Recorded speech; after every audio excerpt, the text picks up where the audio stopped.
No vídeo de hoje eu estou trazendo uma reflexão sobre a questão seguinte, a questão da Rússia, o cerco econômico imposto à Rússia, né? Os embargos econômicos que tentam, de qualquer jeito, estrangular economicamente a Rússia. Eu trago a questão seguinte, subestimar a capacidade de resistência da Rússia pode ser um erro. A Rússia é um país que tem tradição e resistência de conflitos de vários centenas de anos. Então não é de hoje que a Rússia participa e tem essa retração, essa cortina de ferro fechando a sua economia, o seu país, e isolando esse país do resto do mundo. Então, assim, eu acho que os países do Ocidente, as economias ocidentais estão desprezando esta capacidade de resistência. Então, é sobre isso que nós vamos conversar no vídeo de hoje, né? E se você chegou até aqui, se você gosta do tema, se você quer ouvir o resto do que eu vou falar sobre essa questão de resistência russa, eu peço que se inscreva no canal, ative o sininho de notificações, que é para você não perder nada aqui do canal, tá certo? Então se inscreva no canal, isso é muito importante e é muito bom que você esteja aqui comigo e nós vamos conversar e dialogar. E vocês... vá lá nos comentários, deixa seus comentários, dá seu like, tá certo? Que é muito importante. Vamos parar o vídeo. Hoje nós já estamos entrando para o 7º dia de conflito Rússia-Ucrânia. O que se esperava, né, aqui no Brasil principalmente, porque houve todo esse período, houve o carnaval e as bolsas, os mercados, os bancos ficaram todos fechados aqui no Brasil e só abriu ontem, quarta-feira à tarde. E se esperava que a Bolsa desse uma derrocada, ou então pelo menos refletisse toda essa questão dos embargos econômicos impostos à Rússia. E pelo que se viu, não foi bem assim. Pelo contrário, a Bolsa até subiu. Por que subiu? Por causa dos reflexos das commodities que faz participação expressiva no índice da Bovespa. Então você viu que ela subiu, não em vez de cair. Mas o que eu vejo é o seguinte, depois de 7 dias de desenrolar do conflito, eu acho que não pode ser subestimado a capacidade de resistência russa.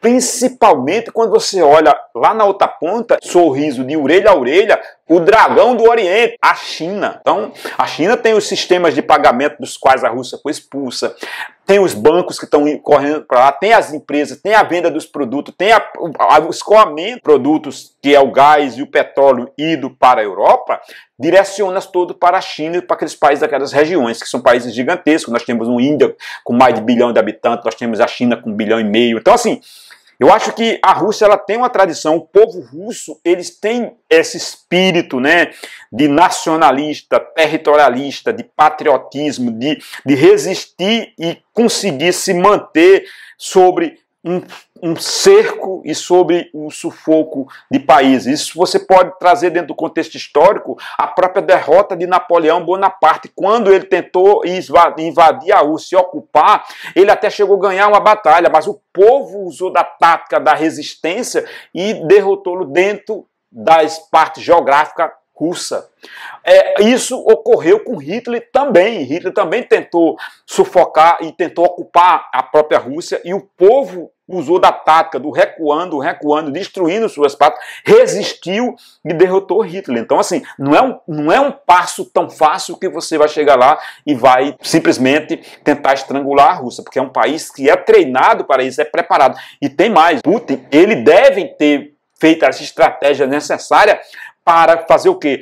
Para anular toda essa questão desses embargos que estão sendo impostos à Rússia. Sem esquecer que alguns dos embargos estão sendo embargos seletivos, porque tem alguns que é de interesse do povo aqui do Ocidente que não estão sofrendo nenhum embargo. Por exemplo, o fornecimento de gás e petróleo para a Europa.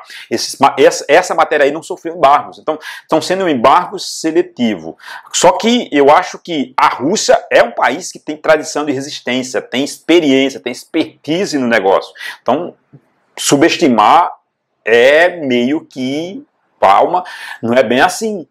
O que eu estava, né, lendo e assistindo e acompanhando nos principais portais de imprensa aí, de notícias, mostrando que o sufocamento, que os bancos saíram, que deixaram, que os grandes oligarcas russos, eles próprios iam fazer a deposição do Putin, olha, a Rússia tem experiência no negócio, né? Então lá eles têm o domínio. O Putin é um velho experiente e ex-espião da KGB, tem noção do que está fazendo. Então eu acho assim que não podemos esperar que com esse sufocamento econômico imposto à Rússia, isso seja o suficiente para derrubar o regime russo, para depor o presidente e criar uma nova estrutura lá dentro, porque são povos que são muito treinados nessa questão, eles têm muita tradição nisso, eles têm uma visão global sobre o assunto muito grande, e nada melhor do que você ter vivido isso na experiência prática.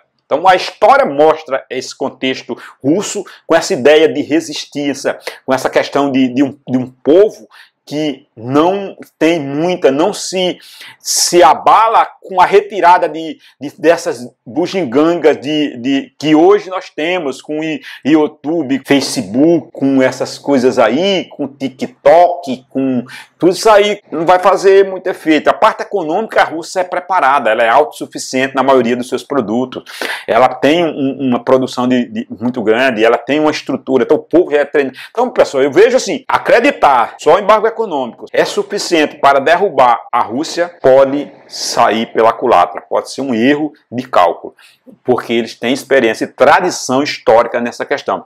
E não esquecendo que tem a Rússia, a China na outra ponta, ajudando, criando os mecanismos, fortalecendo.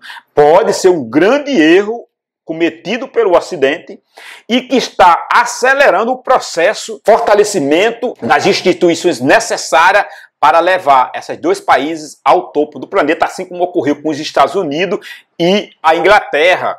Até 1945 reinava do mundo a Inglaterra como a grande superpotência. Os Estados Unidos surgiu como uma outra grande superpotência. Em vez desses dois países irem ao campo de batalha e disputar quem seria o primeiro, eles se uniram e mantêm hoje os dois unidos como se fosse um só país, na guerra, nas econômicas, em tudo. E pode ocorrer essa mesma estratégia com a Rússia. A Rússia pode se unir à China e tornar-se os dois países juntos brigando no mundo. O efeito que ocorreu com a Inglaterra e Estados Unidos, que domina, que são hegemônicos até hoje, pode ocorrer com Rússia e China. Então não se esqueça, não pode ser desconsiderado essa estratégia e essa ideia da China e Rússia juntas reinarem pelo planeta, assumir o posto, né, a liderança econômica mundial, a liderança militar mundial e dominar o planeta nos próximos séculos. Isso é uma questão que não pode ser desconsiderada. Pode ser pouco a questão só econômica de estrangulamento, não conseguir sufocar a Rússia. Era isso que eu queria falar com vocês. Prazer, eu sou José Arimateia, sou ex-militar do Exército Brasileiro, né? Fui militar por mais de 15 anos, tenho noções de militarismo, sou advogado e eu tenho esse canal aqui para trazer reflexões sobre diversos temas, diversos assuntos, desde que esses assuntos tragam alguma reflexão para vocês e nos conduza a nós analisarmos dentro do sistema macroeconômico mundial, mais encarrilhado para nossos investimentos, nossas bolsas de valores, nossas carteiras de ações, todas essas matérias aí que tenha correlação e que traga uma reflexão de pensamento econômico para vocês, tá certo? Então é isso que eu trago para vocês. Peço que se inscreva no canal. Se você chegou até aqui, meu amigo, se inscreva no canal, ative o sininho de notificações, que é para vocês não perder nada aqui do canal, tá certo? Então ative o sininho de notificações. Agora, ei, vá lá no comentário, certo? Comenta, diga o que achou do vídeo, se gostou, dê ideias, dê sugestões, para que nós podemos aprimorar e trazer para aqui, para este canal, assuntos e reflexões sobre esses temas, tá certo? Então um abraço e até o próximo vídeo.